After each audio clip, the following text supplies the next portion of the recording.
विधानसभा अध्यक्ष कुलदीप सिंह पठानिया ने आज 8.68 करोड़ रुपए की लागत से बनने वाले राजकीय महाविद्यालय सियुनता के भवन का शिलान्यास तथा 68.22 लाख रुपए की लागत से देहरा खंड के कल्याणा तक बनने वाले संपर्क सड़क का भूमि पूजन किया। इस अवसर पर आयोजित जनसभाओं में संबोधित करते हुए विधानसभा अध्यक्ष ने कहा कि समूचे प्रदेश के ग्रामीण क्षेत्रों का सर्वांगीण एवं संतुलित विकास प्रदेश सरकार की उच्च प्राथमिकता है, जिसके तहत भटियात विधानसभा क्षेत्र में भी गत 2 वर्षों के दौरान शिक्षा, सड़क व स्वास्थ्य के क्षेत्र में अभूतपूर्व विकास हुआ है। उन्होंने कहा कि 8.68 करोड़ रुपए की लागत से बनने वाला सियुनता कॉलेज का भवन सितंबर 2026 तक बनकर तैयार होगा तथा इससे इस क्षेत्र में शिक्षा के क्षेत्र में अभूतपूर्व सुधार होगा। विधानसभा अध्यक्ष ने कहा कि शीघ्र ही सियुनता में 32 करोड़ रुपए से सीवरेज कार्य के अलावा मिनी सचिवालय भवन, विश्राम गृह तथा स्टेडियम का निर्माण कार्य आरंभ किया जाएगा। इसके अलावा देहरा खड्ड कल्याण तक बनने वाले संपर्क सड़क पर 68.22 लाख रुपए, समोट द्रम्मर नाला सड़क पर समोट घार में भूस्खलन की रोकथाम के लिए 18.75 करोड़ रुपए, टुंडी धरू सड़क पर 6.77 करोड़ रुपए, बनेट मोठू सड़क पर 88 लाख रुपए, भराड़ी कुर्ला सड़क पर 88 लाख रुपए, सेरला दबासा बाया पटिया सड़क पर 87 लाख रुपए तथा गांव सामू के संपर्क सड़क के लिए 99 लाख रुपए खर्च किए जाएंगे।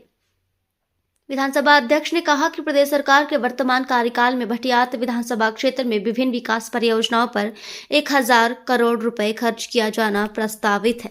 की कंसेप्ट आएगी तो उसमें आने वाले समय में, क्योंकि यहाँ 40,000 के करीब पॉपुलेशन है, तो सब ब्लॉक की भी लोकेशन जो है वो यहीं बनती है सियुनता में, उसको भी आने वाले समय में हम देखेंगे। मिनी सेक्रेटेरिएट भी का बिल्डिंग भी हम वहाँ जो है ऑलमोस्ट डिस्कस्ड है रेवेन्यू से, और वो लैंड वगैरह सारा लेने के बाद वहाँ मिनी सेक्रेटेरिएट बनाएंगे। आपका पीडब्ल्यूडी का जो रेस्ट हाउस है उसको दोबारा से रेनोवेट करेंगे। आपका जो सियुनता का ग्राउंड है उसको दोबारा से बढ़िया बनाएंगे और पार्किंग के लिए नीचे का एरिया जो है आइडेंटिफाई करेंगे ताकि पार्किंग अंदर ना हो। सीवरेज सिस्टम सियुनता में इंट्रोड्यूस हो रहा है। अभी सीवरेज के लिए 32 करोड़ रुपया मंजूर हो चुका है और उस सीवरेज का काम भी हम मार्च और अप्रैल के बाद शुरू कर रहे हैं, जिसमें सियुनता इन पर्टिकुलर एंड छलाड़ा पंचायत दोनों उसके अंदर इंक्लूडेड है। उसके बाद जो है अगली जो पॉपुलेटेड पंचायत है उसके अंदर हम सीवरेज का काम शुरू करेंगे। यहाँ बहुत जल्दी मैं हॉर्टिकल्चर और एग्रीकल्चर यूनिवर्सिटीज के 2 रिसर्च ऑफिस जो है वो खुलवाने के चक्कर में हूँ, और उसके साथ साथ ताकि ये जो लैंड है आगे हमारे पास 50 बीघे, जिसमें 18 बीघे हम यूज कर रहे हैं, अभी 22 बीघे खाली है, उस 22 बीघे में जो है वहाँ हॉर्टिकल्चर और एग्रीकल्चर यूनिवर्सिटी के जो ब्रांचेस हैं उनको वहाँ लाकर जो है यहाँ के एग्रीकल्चर, जो ऑर्गेनिक एग्रीकल्चर की जो कैपेसिटी है इस एरिया की, उसको बूस्ट भी किया जाए, एक्सप्लॉइट भी किया जाए। तो स्विमिंग पूल वगैरह सारी एक्टिविटीज यहाँ हो सकती हैं। आने वाले टाइम में उसको भी एक्सपेंड करेंगे। ग्राउंड, प्ले ग्राउंड वगैरह यहाँ बहुत लैंड अवेलेबल है। अभी तो छोटी सी लैंड आप डेवलप कर रहे, लेकिन बड़ा प्ले ग्राउंड भी यहाँ डेवलप होगा। गनोटा में तो हो ही है, यहाँ भी एक बड़ा प्ले ग्राउंड भी डेवलप करेंगे। और ये जो सड़क है अप्रोच रोड, ये बैठ रही है शुरू से, इसको आरसीसी का एस्टिमेट आप बना लो।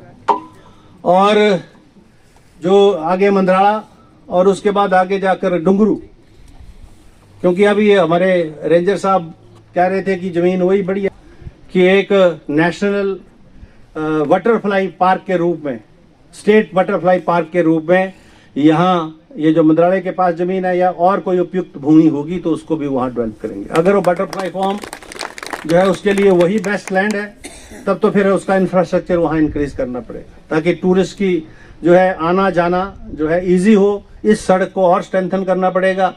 इस सड़क को यहाँ कॉलेज तक तो इमीडिएटली करना पड़ेगा, उसके बाद बाया मंदराड़ा होके आगे डुंगरू तक सड़क को A क्लास करना पड़ेगा।